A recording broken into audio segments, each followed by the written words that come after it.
ever feel like you're the only one who sees the world in your own, like, unique way, kind of like your experiences are totally one of a kind? Well, get ready to have that notion flipped on its head.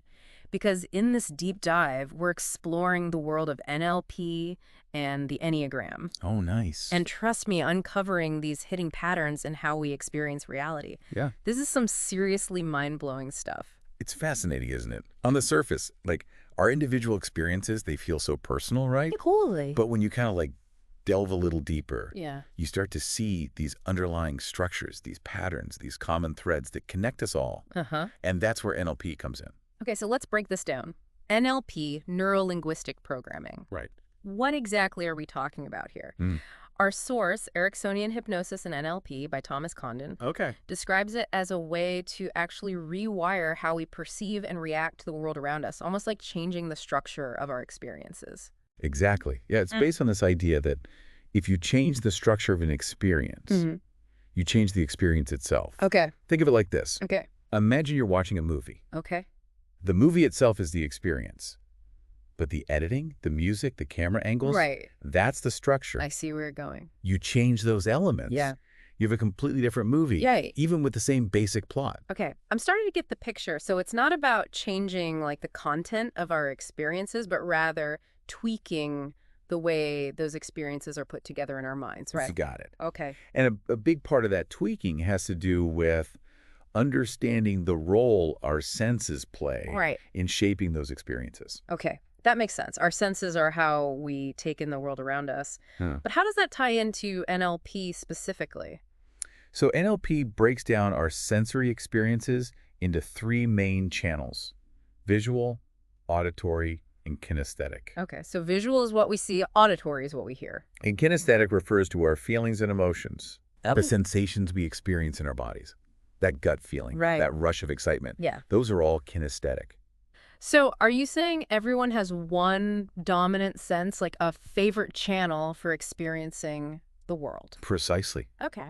Some people are naturally visual learners, drawn to images and visual information. Right.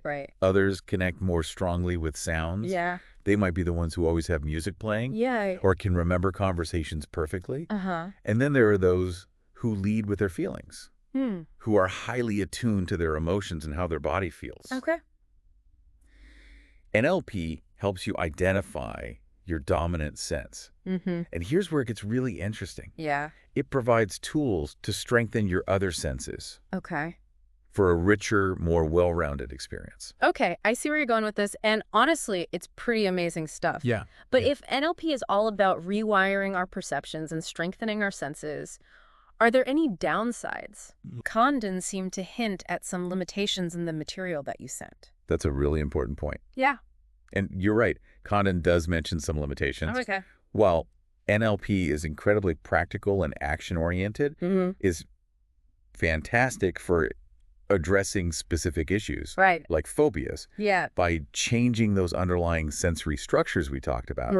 It can sometimes be a bit like treating the symptom without fully understanding the root cause. Okay, so kind of like putting a Band-Aid on a cut without figuring out how you got the cut in the first place. Exactly. Okay. And that's where the Enneagram enters the picture. The Enneagram. Okay, for those of us who might be new to this, what exactly is it? Right. And how does it connect to NLP and this whole idea of understanding the root causes of our experiences? That's a great question. In a nutshell, the Enneagram is a system of 9 interconnected personality types. Okay. Each with its own set of core motivations, fears, and patterns of thinking and behaving. You see, it's not just about understanding what you fear, for example, but how that fear might manifest differently, depending on your Enneagram type. Condon uses the example of a phobia of snakes. A type 6, who tends to be fearful and anxious, might experience that phobia very differently from a type 8, who's more likely to suppress their fears and project strength. So even if two people share the same fear, their Enneagram type might influence how they experience and react to that fear. Is that what you're saying? Precisely. And this is where NLP and the Enneagram really start to intertwine. Think about it. NLP helps us understand the structure of our experiences, those sensory steps we talked about. Right. Well, the Enneagram adds another layer to that understanding by shedding light on the motivations and patterns that might be driving those experiences in the first place. Okay. I'm intrigued, but I need an example. Okay. How would this actually play out in real life? Okay. Let's say you have a fear of public speaking, which is a pretty common one. Right. Now, a 2 on the Enneagram, someone who wants to be loved and appreciated, might have an inner story that goes something like this. If I mess up this presentation, everyone will think I'm incompetent. Oh, no. And they won't like me anymore. Yeah. They might even visualize the audience frowning. Oh, God. Or hear like critical whispers in their mind. Yeah. That's the visual and auditory senses coming into play. So for a 2, their fear is deeply rooted in those visual and auditory senses. Yes. Those imagined reactions from the audience. Exactly. Now contrast that with a 5, who prioritizes knowledge and competence.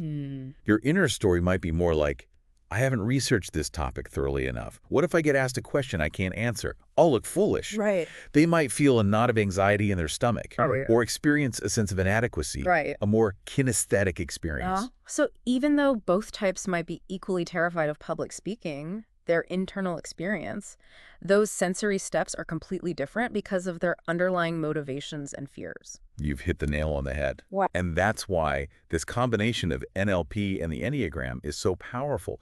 It's not just about slapping a Band-Aid on the fear of public speaking.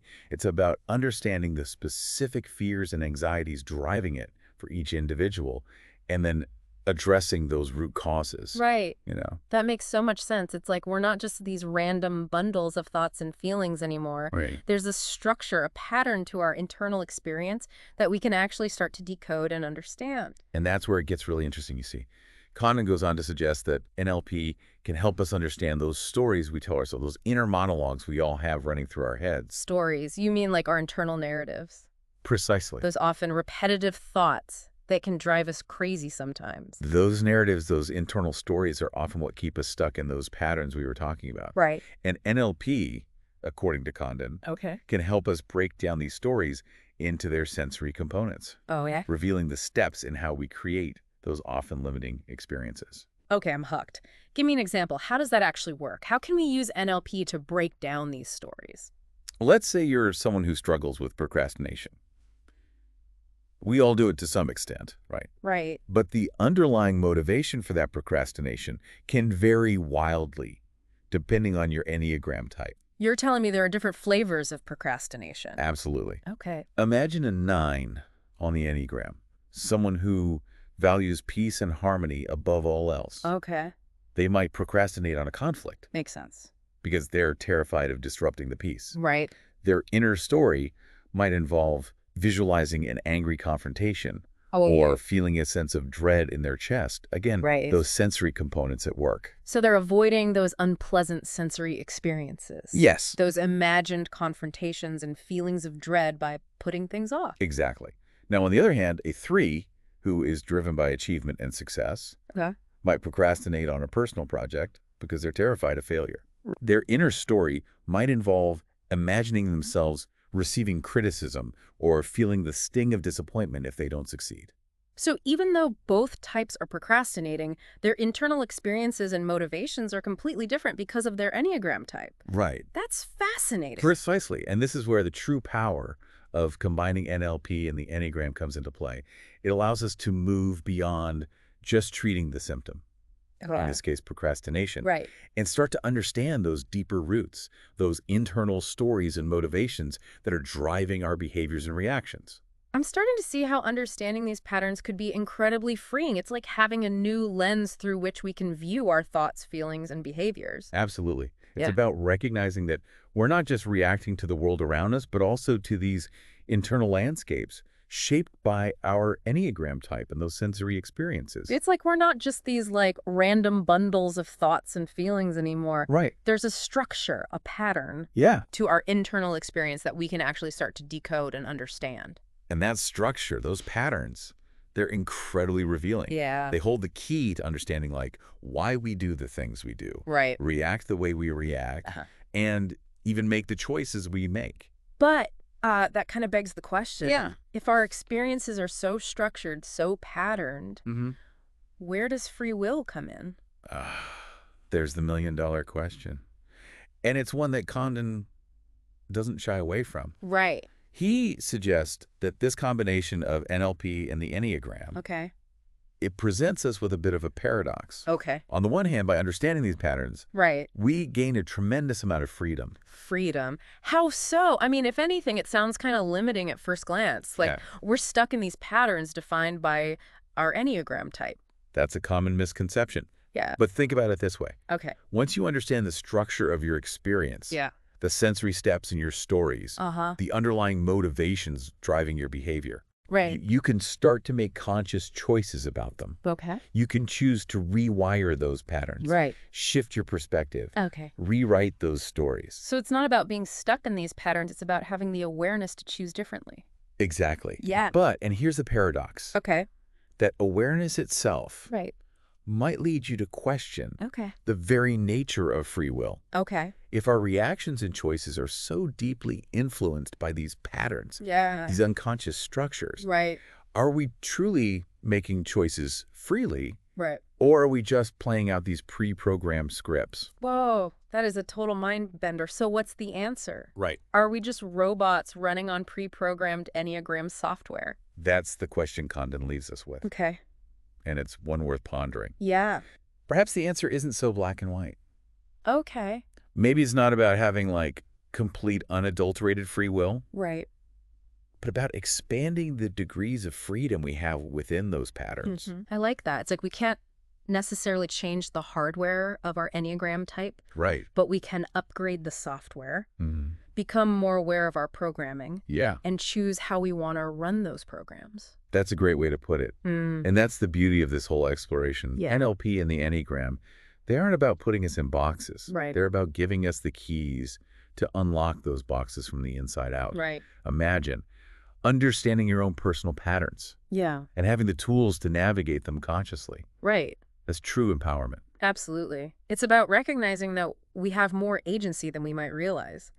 Well, this has been an incredible deep dive. It has. For anyone listening, if you want to explore these ideas further, we highly recommend checking out Thomas Condon's work. It's a fascinating journey into the heart of our own experience. And on that note, we'll wrap up this episode of The Deep Dive.